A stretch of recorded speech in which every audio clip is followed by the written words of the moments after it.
Hey, Esky here, bringing you a Deadlock tier list video. So I know there's a lot of tier list videos out there, but I am going to keep this one very short, very sweet, and I will put chapters in it so that you guys can go to the specific hero you want. I also think it's important to mention the perspective that I'm coming from here. I am not a competitive scrims player. I'm just a high MMR solo queue player, so that is the perspective here. So let's get started. Right off the bat, we're going to go with Abrams, and I'm going to stick him in A tier. I think he's very strong early in mid game, especially in the laning phase, and if he gets a lead, he can end the game. But if it gets into late game, he falls off a lot after that. Bebop, I'm also going to put in A tier. I think a well-timed hook in pretty much enemy MMR is going to guarantee you a kill, and Bebop can be pretty impressive if people aren't buying things like reactive barrier to counter him. Dynamo, I'm going to stick in S tier. I know Dynamo just got nerfed in this patch, but his ultimate is just so strong still for things like Rejuvenator stills or even just comboing with other ultimates in the game, like a Pocket ult or a 7 ult. And so just because of his ultimate, he has a strong kit otherwise, but his ultimate's very, very strong. Grey Talon, I'm going to put in C tier. I think the only time I see effective Grey Talons is really just when they do their ult build. Grey Talon's just so squishy. I don't think he does enough damage. And if you get on top of Grey Talon with certain heroes like a Shiv, a Yamato, then he's just pretty much dead at that point. Haze, I'm going to put in B tier. I think before the patch, Haze was either S or A tier, depending on your perspective. But at this point, after all of her nerfs, I think she's down to a B tier at this point. Infernus, I'm also going to stick in B tier. I think he's a good hero, not great. If he gets a lot of farm, he can definitely take over a game, and his ultimate is good for things like Rejuvenator steals, but I don't think he is super overpowered. I think he's in a pretty good spot right now. Ivy, I'm going to stick in A tier as well. Ivy just has really great map presence with her ultimate. She has a bunch of great support abilities too. I think Ivy just adds a lot to your team overall, so that's why I think Ivy is in A tier. Kelvin, I'm actually going to still stick in S tier. I think his kit is just so great at shutting down certain carries like Wraith, Haze, different characters like that. His ultimate is great at basically giving your team an advantage and isolating certain heroes in a team fight. I know his dome has gotten nerfed and, you can't guarantee Rejuvenator or guarantee a weakened patron, but I still think he's really, really great, and tanks tend to be at a premium and ranked pretty high in Deadlock right now. Geist, I'm going to put in B tier. I love Geist. I think she's a great character, but I still think she's just basically a mid-tier character right now. She's good. She's gotten buffs in 2 consecutive patches now, but there are times where you just feel not that useful. Your kit is not as versatile as the other characters in the game, so that's why I'm going to put Lash in B tier. Geist in B tier. Lash, I'm going to put in A tier. I think a really good Lash takes over a game a lot of the time. I think he's probably between A and B tier, but a good Lash ultimate is going to win you games. A good Lash ultimate on Rejuvenator guarantees you a steal. So I think his ultimate really pushes him into the A tier, in my opinion. McGinnis, definitely D tier in my mind. I think McGinnis is probably the weakest hero in the game right now. I really don't know what Valve can do to change that.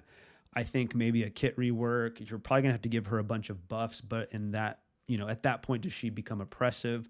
It just seems like there's really no time I have a McGinnis in my game where I'm like, wow, that McGinnis is really carrying. So that's why McGinnis is D tier for me. Mo and Krill, I'm gonna stick in A tier as well. His ultimate is just great to guarantee kills, especially if you get Shadow Strike. And tanks right now, I think all the tanks are really up there because depending on your team comp, if you have a bunch of squishies against a bunch of tanks in solo queue, it's just they're going to out comp you at that point. And Mo and Krill, I think, can help guarantee kills there.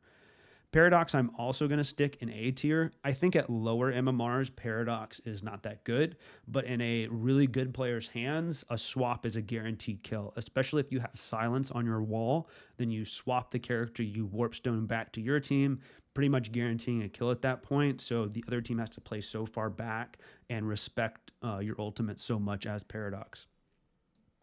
Pocket, I'm actually putting Pocket in S tier. I think this might be a little controversial.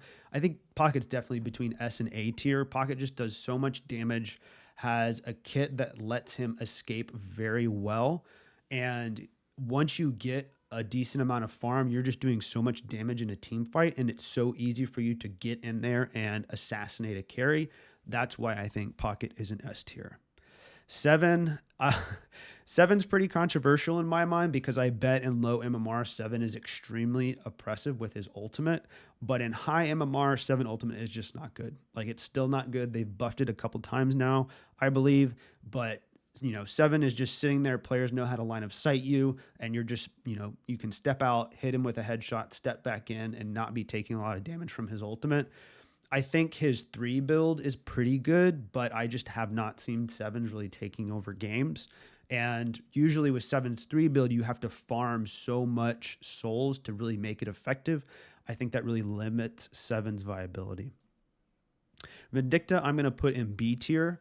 A really farmed Vindicta can, basically determine the game. She becomes extremely oppressive to play against because of her range. But if you're not farmed, Vindicta is just not that good of a character in my mind. Obviously you want to snowball with your ultimate, getting those extra souls, but if you can't snowball as Vindicta, she just doesn't feel that effective at all. So I think she's good, not great. Warden, I'm also going to put in B tier.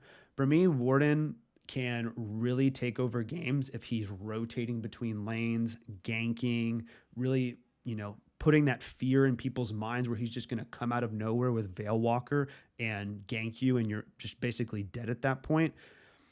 If Warden gets behind, though, because he's, such a bruiser, he has to be close in team fights. It can be very hard to play Warden from behind, so that's why I think he's in B tier. Wraith, to me, is in A tier. Wraith is just probably the best split pusher in the game right now. She has a lot of distance with her blink so that it makes her very safe. She can take Guardians and Walkers very fast with her 3, and her ultimate is still a good team fight ultimate. So if you need to go in team fight, especially once you've gotten the 5-pointer in your ultimate, you can be very effective in team fights. So I think Wraith overall is a very good character. Yamato is definitely S tier for me, especially in solo queue. If Yamato is in the side lane by herself, just getting a ton of farm, basically she takes over the game at that point, especially if she's going refresher build and she gets ahead. She just becomes unkillable where she can ult and you're just never going to kill her at that point. And I think even though Yamato definitely got nerfs this patch, it's very hard to kill her. She's very good in the solo lane, so very good character for solo queue. Shiv, I also think, is still S tier. He did get nerfs in this patch, but I don't think that they were that severe. So Shiv, especially with his knife bleed build, does a lot of damage, especially at full rage where you're able to ricochet the knife. And so I think Shiv is just still so tanky and does so much damage that he deserves to be an S tier. And Viscous. Viscous is an A tier for me as well. I think that he's still a very solid tank. Well-timed cube on your teammate can literally save their life. And there's a very cool build that I did a video on with Shadow Strike Goo Ball, where you're basically assassinating a carry in your Goo Ball build, which is hilarious and very effective. And then, so Mirage is not on this tier list. I don't want to put Mirage in a tier yet. I think there's still a lot of optimization that goes into Mirage, deciding his builds. I know there's an Echo Sharp build out there with a Tornado. There's some gun builds roaming around too. I think if I had to put Mirage in a tier, I'd probably put him in B tier. He seems pretty good, not great yet, but I bet there's going to be people out there finding a build that makes him pretty overpowered with his global ultimate. If you all made it to the end of the video, thank you so much. If you liked the content, please subscribe. Please like as well for that YouTube algorithm. Usually I make replay reviews. I thought I'd branch out and do some other content here. If you guys like this type of content, I'm happy to do a tier list like every patch basically. Tell me in the comments, though, if this is not what you want to see. I'm happy to not do these as well. I'm always looking to branch out into new content besides replay reviews. So if you guys have even more ideas, let me know. Once again, thank you guys for watching. Like, comment, subscribe, and I will see you in the next one.